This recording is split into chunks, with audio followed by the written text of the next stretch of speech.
आप सबको मेरी नमस्ते। और एग्जैक्टली वही हो रहा है जो मैं आपको पिछले 1.5 साल से बताने की कोशिश कर रहा हूँ। बहुत बार मैंने आपको ऐसा बोला कि इन लोगों ने जो लाल डोरा तोड़ा था उसका एकमात्र मकसद था आपकी ज़मीनों को अपने नाम करके उसके बाद नीलाम करना, उसको बेचना। आज कल उससे पहले हरियाणा सरकार ने नोटिफिकेशन बाकायदा एडवर्टाइजमेंट करके सरकारी स्कूलों की ज़मीनों को नीलाम करने के विज्ञापन दिए हैं, जिसमें गुड़गांव के कुछ स्कूल्स हैं, बहादुरगढ़ के कुछ स्कूल्स हैं और अलग अलग शहरों के कुछ स्कूल्स हैं, जिन स्कूलों को पहले ये किसी दूसरे स्कूल में मर्ज कर चुके होंगे। तो अब ये क्या तर्क देंगे, इनके जो पालतू कुत्ते हैं जो सोशल मीडिया पर भौंकने के लिए इन लोगों ने किराए पे रखे हुए हैं, वो लोग क्या तर्क देंगे इसके बदले में, जब हम लोग इसके सवाल उठाएंगे कि जब वहाँ बच्चे ही नहीं हैं तो उन स्कूलों का करना क्या है। फिर उनको बेच ही देते हैं, उसको मोनेटाइज ही कर देते हैं। स्कूल चलाना सरकार का काम थोड़ी ना है ना, क्योंकि स्कूल तो प्रॉफिट तो वहाँ से आता नहीं है, वहाँ तो खर्चा होता है और उससे देश की जनता सीख जाती है, उससे हमारे बच्चे पढ़ लिख जाते हैं तो कल को बोलने लायक हो जाते हैं। आज ये किसान बिल, अगर कृषि के बिल और इनके ये काले कानून और ये पूरा गेम समझ में नहीं आता तो शायद हम कभी समझा ही ना पाते। अब जितने डॉक्यूमेंट देखते हो आप, जितने कागजात देखते हो, वो सारे के सारे अंग्रेजी में छपे हुए हैं। अब गांव का गरीब आदमी अंग्रेजी में कैसे पढ़े, उसको तो हिंदी पढ़ने में भी दिक्कत है। और हमारे देश के अंदर तो जो 80% से ज्यादा किसान तो वो है जो 2.25 एकड़ की जमीन से कम के जमींदार हैं, या ये कह लीजिए किसान हैं। और 2.25 एकड़ की जमीन से कम के किसान है, वो तो एक अलग बात हो गई। साथ में एक दूसरी बात हो गई कि वो लोग 10वीं पास भी नहीं है, तो वो उन अंतरराष्ट्रीय षड्यंत्रों को कैसे समझेंगे जिनके बारे में थोड़ी थोड़ी इंफॉर्मेशन है आपके पास। जो मैंने आपको एक वीडियो बताई थी, जिसके अंदर मैंने अभी मैं वो उसको अपलोड करने वाला हूँ, 1-1.5 घंटे की है वो, जिसके अंदर मैंने पूरा एक्सप्लेन किया हुआ है कि किस तरह से कौन अपने देश की कंपनियों में इन्वेस्ट करता है। उसके बाद जब वो उनमें निवेश करने के बाद वो कंपनियां कौन सी जगह पे निवेश करती हैं, और जब उस निवेश के बाद वो फिर सरकार उनको बेच देती है और उसके बाद फिर वो मालिक बन जाता है। जब 10% का होता है फिर वो 25% बेच करके फिर सरकार से लोन भी ले लेता है। पैसा हमारा, मतलब आप देखेंगे आज का जो विज्ञापन है जिसके अंदर अलग अलग स्कूलों को बेचने की बात करी गई है, उस विज्ञापन में नीचे एक लाइन में लिखा हुआ है बैंकों से ऋण सुविधा उपलब्ध है। और ऋण किसको मिलेंगे? जिसकी क्रेडिबिलिटी होगी। क्रेडिबिलिटी किसकी होगी? जो बड़े संस्थान हैं। भाई आपको कोई 10 करोड़ की जमीन है, 50 करोड़ की जमीन है, आम आदमी तो नहीं खरीद पाएगा ना वो। तो फिर वो जो पालतू कुत्ते हैं वो क्या कहेंगे कि भैया अब ये जमीन नीलामी के लिए सरकार ने विज्ञापन निकाल दिया, फिर मत कहना कि अंबानी ने खरीद ली। अंबानी को कैसे देते हैं? मतलब एक बैंक का कर्जा उतारने के लिए दूसरा बैंक दे देता है। आपको मैंने वो एक बात बताई थी जिस टाइम पे रुचि सोया का एग्जाम्पल दिया था कि किस तरह से 18,000 करोड़ के कर्जे को सिर्फ 2,000 करोड़ से भी कम में ही सेटल कर दिया जाता है। दिवालिया कंपनी को खरीदने के लिए किसी दूसरी कंपनी को बैंक लोन दे देता, वही बैंक, सेम बैंक, जिस बैंक ने दिवालिया घोषित किया वही बैंक किसी दूसरी कंपनी को, और दूसरी कंपनी को भी नहीं, उसी बाबा रामदेव को, बाबा रामदेव की ही एक कंपनी दिवालिया होती है, उसको उसका 18,000 करोड़ का ऋण जो है वो 2000 में 3,000 करोड़ में माफ कर दिया जाता है, दिवालिया करके उसको नक्की कर दिया जाता है, एनपीए घोषित कर दिया जाता है। फिर वो दिवालिया कंपनी अपनी बिक्री निकालती है और उसको बाबा रामदेव की दूसरी पतंजलि खरीद लेती है, और उसके लिए लोन भी वही बैंक देता है जो पहले उसको दिवालिया घोषित कर रहा है। तो आपको ये खेल नहीं आएगा समझ में। आपको सिर्फ सीधी भाषा में एक बात बता दूं कि आप अपने गांव की वो जमीन बचा लीजिए जो आपकी है। गुड़गांव पहले गुड़गांव होता था, वो इतना बड़ा डेवलप्ड शहर नहीं होता था। वहां पर मौजूद जो सरकारी स्कूलों की जमीनें हैं वो करोड़ों रुपए की हैं, और उन जैसी जगह पे जो हमारे गांव की भी जमीन, अगर स्कूल की जमीन देखे जाए 10 एकड़, 20 एकड़, 15 एकड़, 8 एकड़, 7 एकड़, 5 एकड़, 1 एकड़ भी हो चाहे, वो भी लाखों करोड़ों रुपए की जमीन है। उसको इस तरह से अपने हाथों से मत जाने दीजिए। वो आपकी ज़मीनें हैं, आपके पुरखों की ज़मीनें हैं। आपके पुरखों ने ये सोच करके वो ज़मीनें दी थी, कहीं दान दी थी, कभी पंचायत ने दान दी थी कि हमारे बच्चे पढ़ लिख करके यहीं पर पढ़ लिख के हम लोग अपने बच्चों के लिए एक बेहतर समाज बनाएंगे। और हम उन ज़मीनों को नीलाम होते हुए अपनी आंखों से देख रहे हैं, बल्कि उसमें हिस्सेदारी दे रहे हैं। हम बोल नहीं रहे हैं। वो स्कूल जब बंद हो रहे थे, आपको ये बात समझ में क्यों नहीं आती कि प्राइवेट स्कूलों के अंदर धंधा होता है, वहां पर पढ़ाई नहीं होती है। प्राइवेट स्कूल आपके बच्चों को एक मशीन और गुलाम बनाने के लिए तो तैयार कर सकते हैं, लेकिन समाज को कैसे बच्चे चाहिए ये सरकारी स्कूल डिसाइड करेगा, आपका स्कूल डिसाइड करेगा। आप अपने स्कूल के लिए तय करिए। मैं पिछले 15 सालों से और लगातार लोगों को बोल भी रहा हूं, 15-20 साल से, और पिछले 5 साल से तो मैं कॉन्टिन्यूअस परमानेंट गांव-गांव जाकर के लोगों को समझा रहा हूं। अपने पास वो टेक्निक है कि हम अपने गांव में 100% एम्प्लॉयमेंट वाला एजुकेशन सिस्टम तैयार कर सकते हैं। ये लोग हमको गुलाम कब बना सकते हैं? जब इनके हाथ में हमारी रोटी होगी, जब इनके हाथ में पैसा होगा। अगर हम अपने गांव के जीने का सलीका इस तरह से बना लें कि पैसे और रोटी के बिना भी हम लोग गुजारा कर लेंगे, हम अपना अन्न अपने आप उगा लेंगे। हम वो बांझ बीज क्यों लेकर के आए बाजार से, जो दोबारा से बीज बनता ही नहीं है? हम उसको क्यों उगाएंगे? हम अपनी ऑर्गेनिक खेती करेंगे।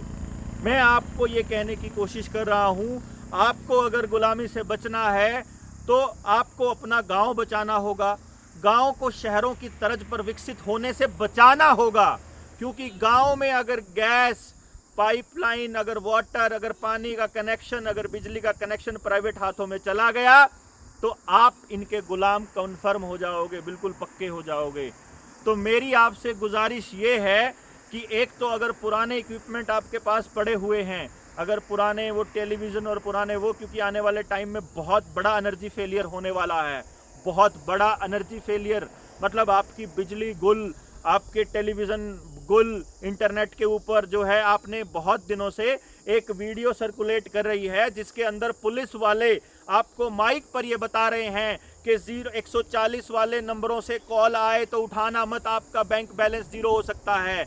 ये बैंक बैलेंस जीरो होने वाला जो कांड है ये सरकार करवा रही है बेसिकली, क्योंकि आने वाले टाइम में उनको डिजिटल करेंसी इंप्लीमेंट करनी है।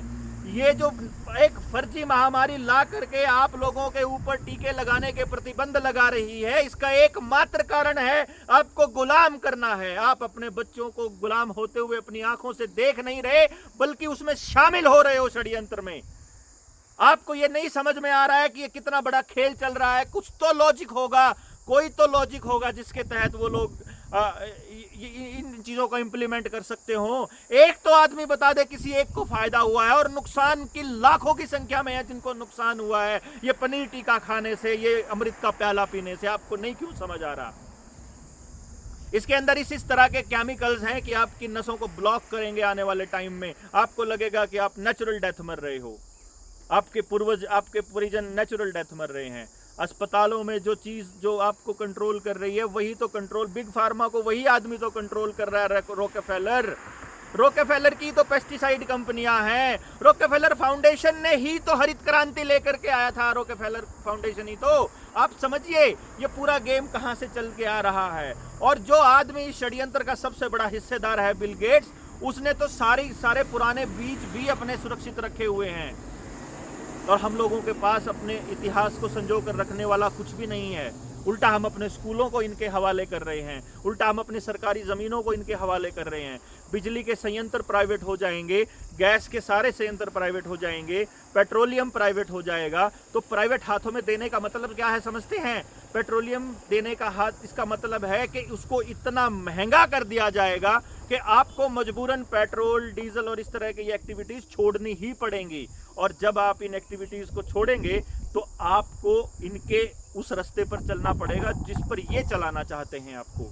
यानी कि ये कह लीजिए कि आपको अगर सोलर एनर्जी के जिस तरह से अडानी के प्रोजेक्ट हैं, अभी अंबानी का बहुत फ़ायदा कर दिया इन लोगों ने।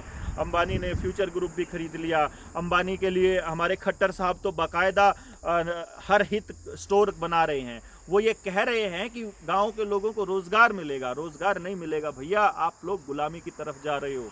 वहाँ पर उन्हीं मल्टीनेशनल कंपनियों के ब्रांड बिकेंगे, वहाँ पर वही चीज़ें बिकेंगी जैसी आपकी कल्चर डेवलप कर रहे हैं, जैसा आपकी संस्कृति को ये खराब कर रहे हैं।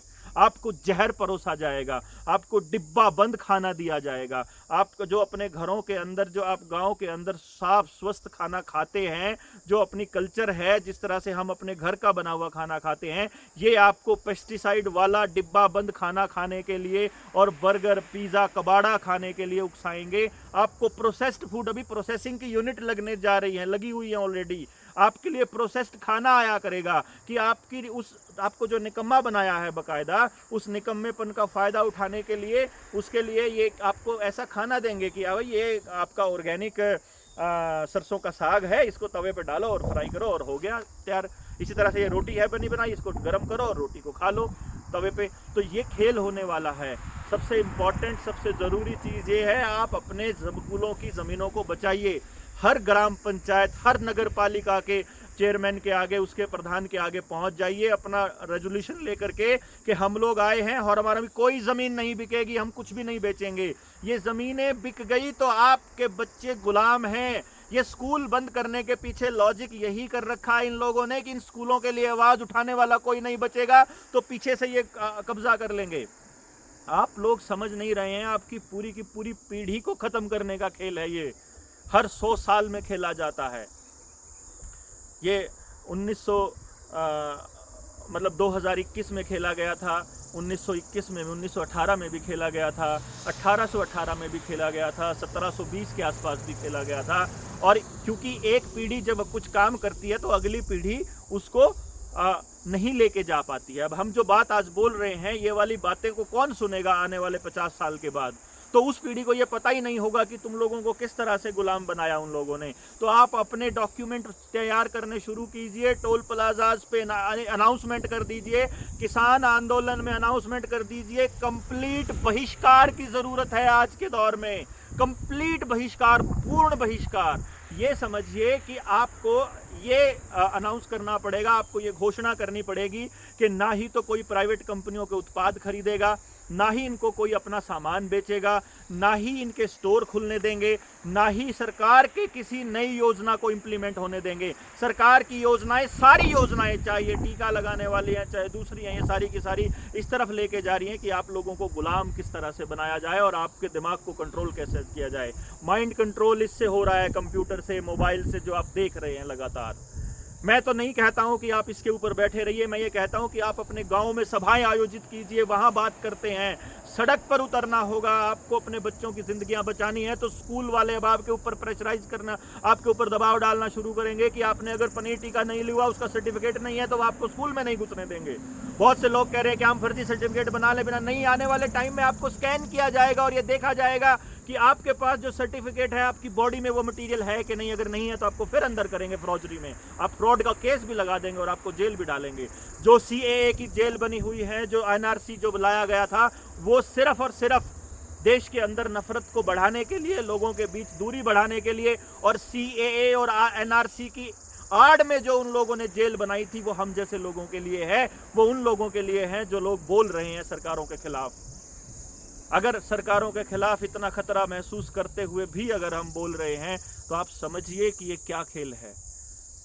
ये अगर इतना आसान होता और इतना समझना इतना इजी होता तो हम लोगों को नहीं आना होता। हमें मालूम है, गांव का आदमी इतना भोला है, या कह लीजिए कि वो उसने बाहर दुनिया नहीं देखी है, वो इस षड्यंत्र को नहीं समझ पाएगा। मोटे मोटे तौर पे इतना समझ लीजिए कि ज़मीन बेच करके गाड़ी लेने वाला काम हो रहा है, तो आपकी औलाद वो निकम्मी है या कैसी है।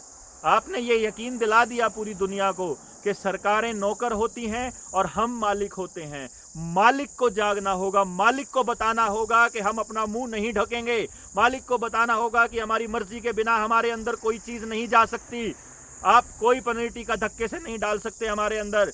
आपको ये बताना होगा कि हमारी मर्जी होगी, हम लेना चाहें तो। सेंटर गांव के अंदर नहीं होंगे। अगर आपको लगवाना है किसी को, तो वहां जाके लगवा करके आइए। और किसी दफ्तर में, किसी कार्यालय में कहीं पर एंट्री से पहले कोई सर्टिफिकेट अनिवार्य नहीं होगा।